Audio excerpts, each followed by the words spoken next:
ये आपका आज का संपादकीय पाठ है।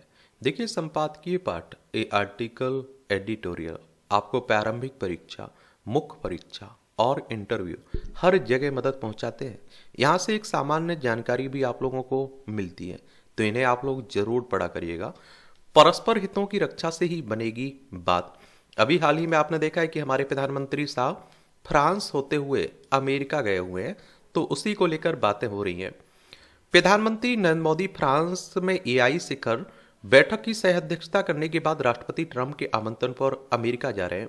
अपनी ऐतिहासिक जीत के साथ सत्ता में लौटे ट्रंप के तेवर काफी बदले हुए हैं, इसलिए प्रधानमंत्री की यह यात्रा भारत अमेरिकी संबंधों में प्रगति और स्थिरता के लिए महत्वपूर्ण साबित हो सकती है।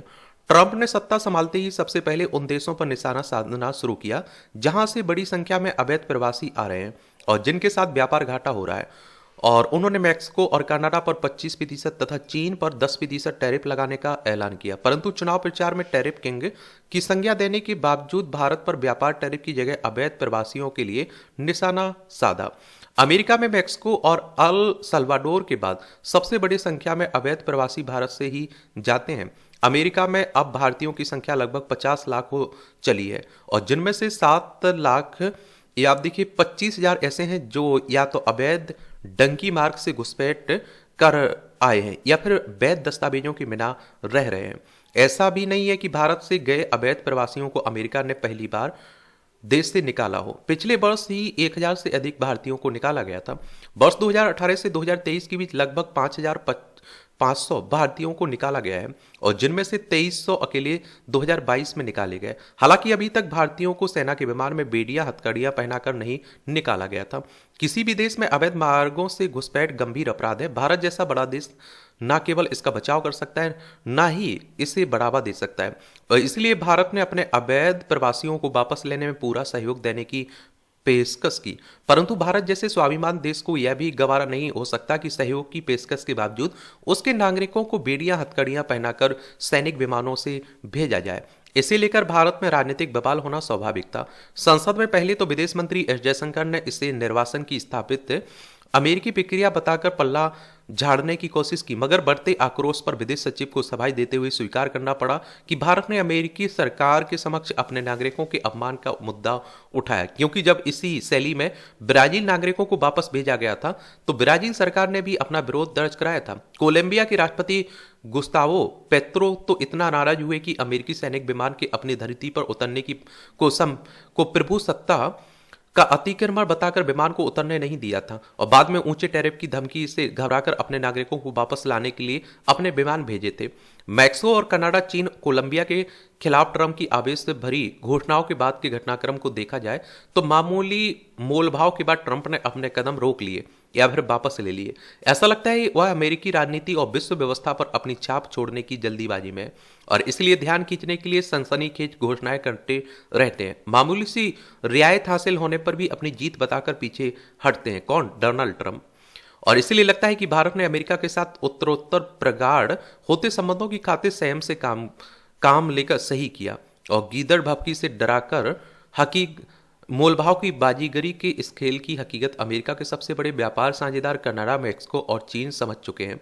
दूसरे देशों की कूटनयिकों और मीडिया को भी इसे समझना होगा। अवैध प्रवासियों की बात करें तो अमेरिका में उनकी संख्या 1 करोड़ से भी अधिक पहुंच गई है। पुलिस औसतन 2,000 को रोज पकड़ रही है, और जिनमें से अधिकांश पर्याप्त संसाधनों के अभाव में वापस नहीं भेजे जा रहे हैं। ट्रंप ने सत्ता संभालने के बाद सैनिक विमानों अतिरिक्त अफसरों को इस काम पर लगाया है। एक तो इस काम में नागरिक विमानों की तुलना में 10 गुना से अधिक खर्च आता है। दूसरे, यदि 3,000 को भी रोज वापस भेजा जाए तब भी इतने लोगों को निकालने में 10 साल से ऊपर लगेंगे। इसलिए सैनिक विमानों में बेड़ी और हथकड़ी पहनाकर भेजने का नाटक जिन देशों से अवैध प्रवासी आ रहे हैं उनके आतंक और राजनीतिक आक्रोश फैलाने के लिए खेला जा रहा है। ब्रिटेन में भी सुनक सरकार ने अवैध मार्गों से आने वाले शरणार्थियों की बाढ़ को रोकने के लिए उन्हें रवांडा भेजने की योजना बनाई थी, और जिसका उद्देश्य यही था। उम्मीद है कि मोदी की यात्रा के दौरान भारतीय दल भी ट्रंप प्रशासन के नाटकीय कदमों और बयानों में उलझे बिना असल मुद्दों पर मोलभाव की रणनीति अपनाएगा। ट्रंप को अपना व्यापार घाटा कम करने की चिंता है, जिसका समाधान भारत उससे नई रक्षा क्रिटिकल तकनीक का सामान और गैस खरीदने के बदले कर सकता है। बदले में भारत को अपना व्यापार बढ़ाने, निवेश आकर्षित करने और रणनीतिक एवं सामरिक साझेदारी और मजबूत करने की कोशिश करनी चाहिए। हिंद प्रशांत क्षेत्र में भारत अमेरिका का प्रमुख सामरिक साझेदार है। वह क्वाड का अहम सदस्य है और उसके सहयोग के बिना चीन के विस्तार पर अंकुश नहीं लगाया जा सकता है। विदेश मंत्री मार्को रूबियो के एक हालिया साक्षात्कार इंटरव्यू से संकेत मिलता है कि अमेरिका अब बहुध्रुवीय व्यवस्था को स्वीकार कर रहा है और इसलिए आप देखिए चीन से सीधे टकराव का जोखिम शायद ना उठाए, परंतु हिंद प्रशांत और अरब सागर से लाल सागर तक की आपूर्ति मार्गों को भारत की मदद के बिना चीनी वर्चस्व से मुक्त नहीं रखा जा सकता है। ईरान के चबाहर बंदरगाह का मामला भी इसी सुरक्षा से जुड़ा है। उस बंदरगाह के प्रयोग के लिए भारत को मिली छूट का मामला ट्रंप ने रूबियो को सौंप रखा है। भारत को सुनिश्चित करना है कि ट्रंप प्रशासन उसे प्रतिबंधों के दायरे में न डाले। लेखक बीबीसी हिंदी के पूर्व संपादक हैं, इनका नाम है शिवकांत शर्मा। इनके द्वारा यह आर्टिकल लिखा गया है। आप लोग क्या सोचते हैं, अपनी राय दे सकते हैं। देखिए हमारी प्यारी पृथ्वी, इसमें आप देखिए हमारा प्यारा भारत है, ये अरब सागर, हिंद महासागर, बंगाल की खाड़ी, ये आप देखिए यहाँ दक्षिण चीन सागर देखने को मिलेगा, ये चीन है। यहाँ आपको इजराइल देखने को मिलेगा, ये लाल सागर है, ये भूमध्य सागर आपको देखने को मिल जाएगा। मिट्टी में मिल गए सुहाने सपने, एक केजरीवाल की हार पर ही वही हैरान हो सकते हैं जो यह भूल गए हों कि उन्होंने जनता को कैसे सपने दिखाए थे। तो राजनीति की बातें हो रही हैं। आप सभी जानते हैं कि दिल्ली में विधानसभा सीटें कितनी 70 सीटें थी, राज्यसभा में 3 सीटें थी, लोकसभा में आप देखें कितनी सीटें हैं, 3 सीटें हैं राज्यसभा में और लोकसभा में 7 सीटें हैं। चलिए चुनाव करवाता कौन है, इन चुनाव के बारे में और चुनाव आयोग के बारे में एक सामान्य जानकारी आप लोग नीचे लिखिएगा और मैं जो क्वेश्चंस आप लोगों से पूछता हूं ना, उनके जवाब आप लोग जरूर दिया करिएगा, ठीक है। इसकी पीडीएफ आपको एजुकेशन सर्कल प्लेटफॉर्म है ना टेलीग्राम पर, वहां डाल दी जाती है, तो वहां से जाकर आप लोग डाउनलोड करके पढ़ सकते हैं। सकारात्मकता, मर्यादा पुरुषोत्तम भगवान श्री राम के जीवन से जुड़े प्रसंग सकारात्मकता के अद्भुत स्रोत हैं। श्री राम जब रावण से युद्ध के लिए रणक्षेत्र में आए तब विभीषण श्री राम को देखकर विचलित हो गए। तुलसीदास जी ने रावण रथी व्रत रघुवीरा देखे विभीषण भव अधीरा ये चौपाई में से अभिव्यक्त भी किया है। लेकिन श्री राम ने रथ की व्याख्या सदाचार, सात्विकता, धैर्य आदि से की है। श्री राम कहते हैं कि सुनीति से ही कुविचार रूपी रावण को परास्त किया जा सकता है। इस तरह समझाने पर विभीषण का भी आत्मबल जागृत हुआ है। और इसी तरह संत रविदास के लिए प्रचलित कथा है कि उन्होंने कठौती में मां गंगा को प्रकट कर लिया था। इसका असर बाह्य गंगा से ना होकर शरीर के आंतरिक जगत की गंगा और कठौती से है। जल युक्त शरीर में मन की नाव तैरती रहती है। मन नाव भी है तो माझी भी है और संस्कारों की पतवार से मन की नाव संतुलित रहती है। योग शास्त्र के अनुसार शरीर में मूलाधार से लेकर सहस्त्राधार तक 7 चक्र हैं। इन चक्रों को कठौती की दृष्टि से देखें तो इन्हें जागृत कर लें तो जीवन सार्थक होकर रहेगा। योग का अर्थ ही है बहुमूल्य आनंद को नश्वर शरीर के साथ संबद्ध कर लिया जाए। तरंगों की इस शक्ति से अब कोई परिचित नहीं है।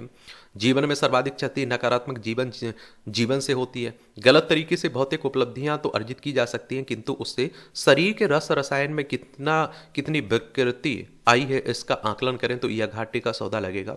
जबकि न्यायपूर्वक अर्जित उपलब्धियों से गंगा ही नहीं, आनंद के रूप में साक्षात परमानंद को प्रकट किया जा सकता है। जो भी विशिष्ट लोग अपन जनता की दृष्टि में आदरणीय हुए वह सभी एक सामान्य व्यक्ति के रूप में ही रहे हैं, लेकिन सकारात्मक जीवन के कारण अनुकरणीय बन गए हैं। अच्छा कॉलम लिखा जाता है, पढ़ा करिए, समझा करिएगा। एआई की चुनौती, पेरिस में आयोजित आर्टिफिशियल इंटेलिजेंस शिखर सम्मेलन में भारतीय प्रधानमंत्री ने यह सही कहा है कि इस तकनीक में दुनिया को बदलने की ताकत है, लेकिन यह भी आवश्यक है कि इसके उपयोग के संदर्भ में कोई वैश्विक ढांचा बने। ऐसा इसलिए किया जाना चाहिए क्योंकि एआई के दुरुपयोग के खतरे किसी से छिपे नहीं है। और देखिए इस तरह की कोई टेक्नोलॉजी आती है तो उसका उपयोग भी होते हैं, दुरुपयोग भी होते हैं।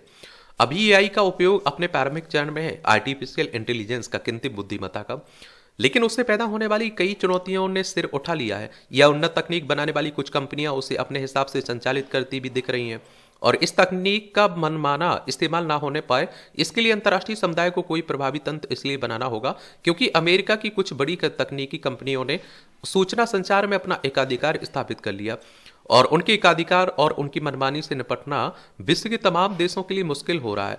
और यदि इसी तरह का एकाधिकार एआई कंपनियों ने भी स्थापित कर लिया तो फिर समस्या गंभीर हो जाएगी। सबसे अधिक समस्या विकासशील और निर्धन देशों को होगी जो पहले से ही चुनिंदा तकनीकी कंपनियों के वर्चस्व से 2-4 हैं। क्या है? 2-4 हैं। कोई भी तकनीक तभी अवसर बनती है जब उसका उपयोग निजी ढंग से होता है और उसके दुरुपयोग की आशंकाओं पर प्रभावी ढंग से लगाम लगाई जाती है। एआई के मामले में ऐसा इसलिए अनिवार्य रूप से करना होगा क्योंकि यह मानव जीवन को कहीं गहराई से प्रभावित करने की क्षमता रखती है। एआई एक नई तकनीक है और बहुत से लोग इसके प्रयोग के तौर तरीकों से अपरिचित हैं। इसलिए यह आशंका उभरी है कि उसके कारण रोजगार का संकट पैदा हो सकता है। निस्संदेह नई तकनीक अवसर बनती है, लेकिन उन्हीं के लिए जो उससे परिचित हो जाते हैं। यह स्वाभाविक है कि भारत एआई को अपने लिए एक अवसर के रूप में भी देख रहा है, लेकिन यह समझा जाना चाहिए कि उसका समुचित लाभ उठाने के लिए बहुत कुछ करने की जरूरत है। एआई के जरिए भी अनेक काम किए जा सकते हैं जो मनुष्य करते हैं, लेकिन यह ध्यान रहे कि उसमें मानवीय संवेदनाएं नहीं होती हैं। वह उपलब्ध डाटा के आधार पर ही किसी नतीजे पर पहुंचती है। अब यदि डाटा की सटीक ना हो तो नतीजे भी नुकसान पैदा करने वाले हो सकते हैं। इस पर हैरानी नहीं कि अति उन्नत एआई को मानव सभ्यता के लिए संकट के रूप में भी देखा जा रहा है। इस आशंका को निर्मूल साबित करने के वाले उपाय करना समय की मांग है। यह ठीक है कि पेरिस शिखर सम्मेलन में एआई के क्षेत्र में भारत और प्रमुख देशों के बीच सामंजस्य बढ़ने के संकेत मिले, लेकिन बात तब बनेगी जब यह मंच एआई के नियमन के लिए सहमति कायम करने की आधारशिला बने। ये आप देखिए, पेरिस फ्रांस आपको देखने को मिलेगा। यूरोप में है ना फ्रांस, पेरिस किसकी राजधानी है। इमिग्रेशन एजेंटों पर सख्ती। हरियाणा सरकार ने देर से ही सही युवाओं को अवैध तरीके से विदेश भेजने वाले इमिग्रेशन सेंटर एजेंटों पर सख्ती करने की कवायद शुरू कर दी है। आगामी विधानसभा सत्र में से लेकर सख्त कानून बनाए जाने की पहल प्रशंसनीय है। इसी महीने अमेरिका से डिपोर्ट किए गए 33 लोगों की घटना ने प्रत्येक हरियाणवी को झकझोर दिया। उनकी इस स्थिति के लिए वे स्वयं तो जिम्मेदार हैं ही, और उनकी इस हालत के लिए भी एजेंट भी सीधे तौर पर जिम्मेदार है, जिन्होंने लाखों रुपए लेकर उन्हें डंकी का रास्ता दिखाया। डंकी यानी अवैध एवं खतरनाक रास्ते से अमेरिका जाने वालों में राज्य के युवाओं की संख्या कम नहीं है। इस दौरान कई लोगों को तमाम तरह की यातनाओं से भी दो चार होना पड़ता है। असल में इमिग्रेशन सेंटरों के संचालक बेरोजगार युवाओं के मन मस्तिष्क में इस लालच को उतारने में सफल हो जाते हैं कि इनके चक्रव्यूह में फंसकर युवा अपनी जिंदगी तो दांव पर लगा लेते हैं, परिवारों को भी चिंता भारी नुकसान की गर्त में धकेल देते हैं। पंजाब के साथ लगते जीटी रोड स्थित जिलों में अवैध इमिग्रेशन सेंटर खुले हुए, इसके लिए संबंधित जिलों के अधिकारियों को जिम्मेदार माना जाना चाहिए। यदि इन्हें खोलने से रोक दिया जाता तो युवा डंकी रास्ते पर ना जाते। ऐसा भी नहीं है कि सरकार ने विदेश भेजने के अवैध तरीकों को रोकने के लिए पहले कानून नहीं बनाया हुआ है। इसे और सख्त और प्रभावी बनाने की आवश्यकता है। यदि कोई एजेंट ठगी में पकड़ा जाता है तो उसे पूरी राशि वसूली जाए। और देखिए, हमारे देश में भी तो अवैध रूप से बाहरी लोग रह रहे हैं, हम लोग भी तो उन्हें निकालने की बात करते रहते हैं ना। कोई अगर हमारे देश में, आप देखिए, हमारी जगह पर अवैध रूप से बिना अनुमति के रहने लग जाए तो हमारी तो चिंता होगी, नॉर्मल सी बात है। भारत सरकार ने एक अच्छा कदम उठाया कि उसने कहा, भैया आप पहचान लीजिए, अमेरिका से कहा आप हमारे अवैध लोगों को भेज दीजिए जो आपके यहाँ रह रहे हैं, हम उन्हें ले लेंगे। सामाजिक परिवर्तन के अग्रदूत थे संत रविदास। आज रविदास जयंती है ना। संत रविदास रैदास भक्ति आंदोलन के प्रमुख संत थे। उन्हें संत शिरोमणि की उपाधि से भी विभूषित किया गया था और उनका जन्म वाराणसी के सिर गोवर्धनपुर में हुआ था। आज इस स्थान पर संत रविदास का एक भव्य मंदिर स्थापित है जो एक महान तीर्थ स्थल है। हर साल गुरु रविदास जयंती के अवसर पर इस मंदिर में विशाल समागम का आयोजन किया जाता है।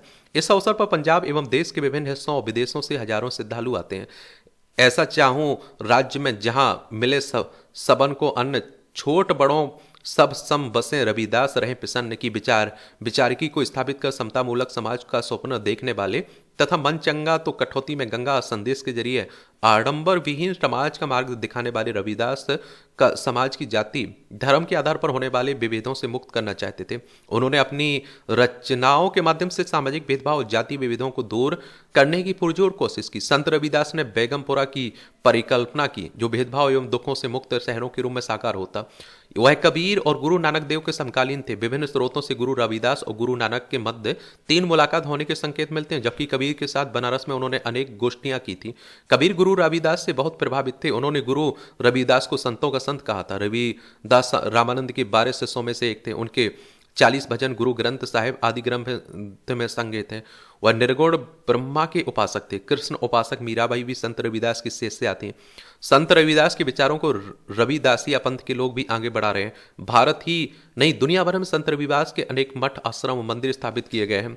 संत रविदास की आध्यात्मिक विरासत और स्थिर गोवर्धन की ऐतिहासिकता को संजोने की दिशा में उत्तर प्रदेश सरकार ने इसके लंगर हाल के सामने की जमीन पर संग्रहालय निर्माण के लिए प्रस्ताव तैयार किया। इसके जरिए संत रविदास की शिक्षा, उपदेश और रचनाओं को भौतिक एवं आभासी रूप में प्रदर्शित किया जा सकेगा। बनारस के नव नगवान में जहां संत रविदास बैठकर चरमकारी का काम किया करते थे, उस स्थान पर गुरु रविदास स्मारक और पार्क बनाया गया है। साथ ही गंगा नदी के तट पर संत रविदास घाट भी स्थापित किया गया। संत रविदास के अनुयायी सभी धर्मों का सम्मान करने, मानवता के साथ प्रेम करने और सदाचारी जीवन व्यतीत करने की सकारात्मक सीख देते। उन्होंने दुनिया को एकता, समानता, आपसी मेल जोल बढ़ाने की सीख दी। आज संत रविदास के विचारों को आत्मसात करने की कहीं अधिक आवश्यकता हो गई है। आप लोग क्या सोचते हैं, बताइए आप लोग। ये आप देखिए टिप्पणियां रहती हैं, पढ़ना हो तो पढ़ सकते हैं आप लोग। कॉलेज कोचिंग का घातक गठजोड़। इस समय आप देखिए शिक्षा की जिस तरह से व्यवस्था फैली हुई है, कोचिंगों का बोलबाला जिस तरह से फैला हुआ है, आज के समय में आप देखिए कितना भी अच्छा स्कूल आप लोग अपने बच्चों को ज्वाइन किए हुए हैं या सरकारी स्कूल में पढ़ा रहे हैं, फिर भी आपको कोचिंग की जरूरत पड़ रही है। हाल ही में केंद्रीय शिक्षा मंत्रालय से जुड़ी संसदीय समिति द्वारा कॉलेजों एवं कोचिंग संस्थानों के बीच बढ़ते गठजोड़ पर गंभीर चिंता जताई गई है। समिति ने केंद्र सरकार से यह सिफारिश की है कि वह शिक्षा एवं व्यवसाय के इस घातक गठजोड़ को समाप्त करे। सरकार उन कॉलेजों की पहचान करे जो कोचिंग संस्थान के साथ गठजोड़ बनाकर काम करते हैं। ऐसे कॉलेजों को की मान्यता को रद्द करके उन्हें ही दी जाने वाली वित्तीय सहायता पर भी रोक लगाई जाए। दरअसल आज कहीं ना कहीं हमारी शिक्षा व्यवस्था व्यवसायोन्मुखी हो चुकी है और शिक्षा से अच्छा व्यवसाय क्या बचा हुआ है। द्रुत गति से पनपते कोचिंग संस्थान इसी बदलाव का एक हिस्सा है। कोचिंग संस्थान सही मायने में विद्यार्थियों के आर्थिक शोषण का एक जरिया बन चुके हैं, वह भी ऐसा शोषण जिसका आभास विद्यार्थियों और उनके परिवारों को शायद एक लंबे समय के उपरांत ही हो पाता है। बहुत से मामलों में तो विद्यार्थी अपने आर्थिक दोहन से पूर्णतः अनभिज्ञ रहते हैं। सफलता की 100% गारंटी लेकर ये संस्थान अपना प्रचार इतने आकर्षक अंदाज में करते हैं कि विद्यार्थी उनकी ओर खींचे चले जाते हैं। आप लोग भी तो सवाल करते रहते हैं कि भैया कौन सी कोचिंग हमें ज्वाइन करनी चाहिए, तो मैं आप लोगों से हमेशा कहता हूं कि उस कोचिंग को आप लोग ज्वाइन करिए जो आपके एग्जाम की डिमांड के हिसाब से पढ़ा रहा हो। आप समझ रहे हैं, मटेरियल उपलब्ध करा रहा हो। आप लोग देखते हैं कि टॉपर्स को देखकर आप जाएंगे तो हर कोचिंग में आपको टॉपर्स की फोटो देखने को मिल जाएगी। हर कोचिंग ये दावा करती है कि उनके यहाँ से हर साल टॉपर्स की गिनती होती है, टॉपर्स निकलते हैं। यहाँ प्रश्न यह उठता है कि आखिर विद्यार्थियों के अंदर से स्वाध्याय की प्रवृत्ति क्यों खत्म होती जा रही है। कोई भी ऐसा विषय नहीं है जिसमें स्वाध्याय और एवं लगन के बल पर महारत ना हासिल की जा सके। यह सत्य है कि विज्ञान एवं गणित जैसे विषयों को समझने के लिए कहीं ना कहीं मार्गदर्शन की आवश्यकता पड़ती है। किंतु यदि स्कूल कॉलेजों में नियमित कक्षाएं संचालित होती रहे एवं विद्यार्थी उन कक्षाओं में अपना 100% उपस्थिति सुनिश्चित करें तो विज्ञान एवं गणित जैसे विषयों के लिए भी इसी अतिरिक्त निर्देशन की आवश्यकता नहीं पड़ेगी। कोचिंग संस्थानों की भीड़ कॉलेजों में शिक्षा के घटते स्तर एवं विद्यार्थियों के अंदर से विलुप्त होती स्वाध्याय एवं आत्मचिंतन की प्रवृत्ति का ही दुष्परिणाम है।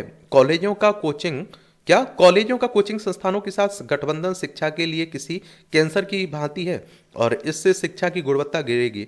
और खास बात यह है कि कोचिंग लेने की प्रवृत्ति किसी प्रतियोगी परीक्षा की तैयारी हेतु ही नहीं अपितु प्राथमिक से लेकर उच्च शिक्षा तक प्रत्येक स्तर पर व्याप्त हो चुकी है। और प्राथमिक स्तर पर आप देखिए विद्यार्थियों के कोचिंग की और उन्मुख होने के पीछे कहीं ना कहीं अभिभावकों की अति व्यस्तता अथवा लापरवाही का बहुत बड़ा हाथ है। गौरतलब है कि गत वर्ष केंद्रीय उपभोक्ता संरक्षण प्राधिकरण ने कुल 45 कोचिंग संस्थानों को नोटिस जारी किया था एवं साथ ही 22 संस्थानों पर 71.60 लाख रुपए का जुर्माना भी लगाया था। कोचिंग संस्थानों की व्यवसायोन्मुखी मानसिकता का अंदाजा इससे लगाया जा सकता है कि हाल ही में इंजीनियरिंग कॉलेजों में प्रवेश के लिए कोचिंग कराने वाला एक संस्थान फिटजी रातों रात दिल्ली, लखनऊ, पटना आदि शहरों में स्थित अपने केंद्रों पर ताला लगाकर फरार हो गया है। और उस कोचिंग संस्थान के बंद होने से उन विद्यार्थियों का परेशान होना स्वाभाविक जिन्होंने अपने स्वर्णिम भविष्य के ताले की कुंजी समझकर उसको एक मोटी रकम दी थी। उस समय इसने कोचिंग सेंटर बंद किए हैं जब आप देखिए बच्चों का पेपर था। आप समझ रहे हैं, आंकड़े बताते हैं कि बीते एक दशक में छात्रों द्वारा कोचिंग का सहारा लेने की प्रवृत्ति में 25% से अधिक की बढ़ोतरी हुई है। बोझिल पाठ्यक्रम स्कूली कॉलेजों में शिक्षा के गिरते स्तर अपनी एवं अभिभावकों की उच्च आकांक्षा की वजह से विद्यार्थी कोचिंग संस्थान में दाखिला लेते हैं। गरीब एवं मध्यम वर्ग के परिवारों की आर्थिक स्थिति पर तो इस कदम का बेहद बुरा असर पड़ता है। इस प्रवृत्ति का एक दुष्परिणाम है जिस के मामले में दिन ब दिन इजाफा हो रहा है यह है कि कई वर्षों तक कोचिंग लेने के बावजूद प्रतियोगी परीक्षा में सफल न होने पर विद्यार्थी आत्महत्या जैसा कदम उठाने को विवश हो रहे हैं। और कोटा से आप देखते हैं कि आए दिन इस तरह की घटनाओं के बारे में आप लोग पढ़ते रहते हैं। राजस्थान का कोटा इसका एक उदाहरण है। और ऐसा करने करके विद्यार्थी एक झटके में सब कुछ खत्म कर लेते हैं। कोचिंग संस्थानों को इससे आप देखते हैं इस रत्ती भर भी फर्क नहीं पड़ता है, क्योंकि वे तो विद्यार्थियों से मोटी धनराशि दाखिले के समय ही वसूल चुके होते हैं। कॉलेजों का कोचिंग संस्थानों के साथ गठजोड़ सीधा सीधा इस बात की ओर इशारा करता है कि विद्यार्थी एवं उनके अभिभावक को मिलकर ठगा जा रहा है। कॉलेजों में पढ़ाई होगी नहीं, लिहाजा विद्यार्थियों को कोचिंग संस्थानों की ओर रोक करने को मजबूर होना पड़ेगा, जहां उनकी मोटी फीस वसूली जाएगी और उसके बाद उन्हें परीक्षा में उत्तीर्ण कर दिया जाएगा। क्योंकि साठगांठ की वजह से परीक्षा में आने वाले प्रश्नों कोचिंग संस्थानों को निश्चित रूप से पता होंगे। पेपर लीक और परीक्षा में अपारदर्शिता जैसी घटनाएं भी इसी घातक गठजोड़ का हिस्सा है। व्यवसाय के भाव का समावेश हो जाने से शिक्षा अपने मूल स्वरूप एवं भाव से सने सने दूर होती जा रही है। शिक्षार्थी आज महज परीक्षा उत्तीर्ण कर लेने मात्र से ही प्रसन्न और संतुष्टि दिखाई पड़ रहे हैं, और उन्हें इस बात का भी जरा नहीं फिक्र नहीं कि उन्होंने परीक्षा कहीं ना कहीं धोखाधड़ी का सहारा लेकर उत्तीर्ण की है। यदि यह क्रम बरकरार रहा तो वह दिन दूर नहीं जब भारत का विद्यार्थी शिक्षा जगत में प्रवेश करने की मानसिक रूप से अपंग सा हो जाएगा। उसका स्वतंत्र सोच, सीखने की क्षमता, रचनात्मकता एवं कौशल खत्म हो चुके होंगे। और इस समस्या की ओर गंभीरता के साथ ध्यान देते हुए कॉलेज कोचिंग गठजोड़ वाले परिदृश्य को पूर्णतः बदलने की आवश्यकता है। ऐसा तभी संभव है जब उन कॉलेजों की मान्यता रद्द करते हुए उनके खिलाफ कठोर कार्रवाई की जाए जो कोचिंग संस्थानों के साथ गठजोड़ बनाकर व्यवसायों को आगे बढ़ाने के लिए विद्यार्थियों के भविष्य के साथ खिलवाड़ करने की का घृणित काम कर रहे हैं। ध्यान रहे कि हमें शिक्षा की गुणवत्ता को आगे बढ़ाना है, न कि व्यापार को। सरकार के स्तर से भी कोचिंग संस्थानों पर अंकुश लगाए जाने के लिए ठोस कदम उठाए जाने चाहिए। कॉलेज कोचिंग गठजोड़ परिदृश्य पर यदि मजबूती के साथ शिकंजा न कसा गया तो भविष्य में हमारे शैक्षणिक परिदृश्य भी बेहद धूमिल हो जाएंगे। और मुझे लगता है कि शिक्षा में क्या समस्याएं हैं, किस तरह से समाधान हो सकता है, हर किसी को पता है, सरकार को भी पता है हमारी, लेकिन कौन कदम उठाए। आप देखेंगे सरकारी स्कूलों की हालत क्या बनी हुई है। और आप देखिए, इसीलिए आपने देखा होगा कि हर कोई अपने बच्चों को, चाहे कितना भी गरीबी हो उसके, वो प्राइवेट स्कूलों में पढ़ाना चाह रहा है। और सरकारी स्कूलों पर पानी की तरह, सरकारी टीचरों पर पानी की तरह पैसा बहाया जा रहा है। देश की प्रगति वाहक बने शिक्षा। यूं तो प्रकृति ने सभी जीवों में मानव को सर्वश्रेष्ठ बनाया, किंतु सोचने की क्षमता, अभिव्यक्ति की क्षमता, तर्क की क्षमता इत्यादि के आधार पर मनुष्य एवं अन्य जीवों में विभेद करना बहुत ही सरल है। इसके अतिरिक्त एक अन्य महत्वपूर्ण कारक है जिसके आधार पर मानव प्रकृति की अन्य रचनाओं से सर्वथा भिन्न हो जाता है, वह है शिक्षा। और मुझे लगता है शिक्षा हर किसी की जरूरत है, चाहे वो गरीब हो, मध्यम परिवार हो या आप देखिए अमीर लोग हों। शिक्षा वस्तुतः एक शब्द रूपी गागर में सिमटा हुआ एक व्यापक अर्थ रूपी सागर है। संपूर्ण जगत में अभी तक केवल मानव जनित का जाति का ही शिक्षा पर अधिकार सिद्ध है, क्योंकि प्रकृति ने अन्य सभी जीवों को उन आधारभूत आवश्यक गुणों से वंचित कर रखा है जो कि शिक्षा पर अधिकार सिद्धि के लिए अनिवार्य है। किसी देश का भविष्य, उसका विकास पूर्ण रूपेण शिक्षा पर निर्भर करता है। किसी भी राष्ट्र में शिक्षा का स्तर उस राष्ट्र की उन्नति के स्तर को तय करता है। और आप देखते हैं शिक्षा अपने अंदर अनेक उद्देश्यों को समाहित करती है, किंतु यह एक कटु सत्य है। जब तक इस शिक्षा का उद्देश्य महज रोजी रोटी की व्यवस्था करना रहेगा, तब तक वह किसी भी देश की प्रगति में योगदान नहीं कर सकती। शिक्षा को मात्र रोजी रोटी कमाने का जरिया समझना एक संकीर्ण मानसिकता का घोतक है। शिक्षा का वास्तविक उद्देश्य मानव के व्यक्तित्व को निरंतर परिष्कृत करते रहना और उसमें सतत रूप से निखार लाना है।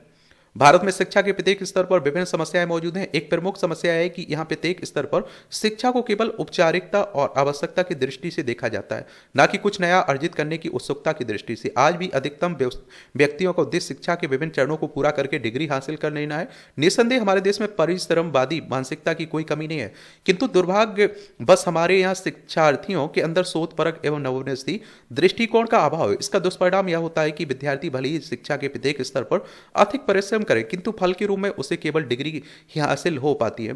जनसंख्या वृद्धि की ज्वलंत समस्या एवं संसाधनों की सीमित मात्रा के कारण उसे जीवकोपार्जन के लिए भी भयंकर जहोजहद करनी पड़ती है।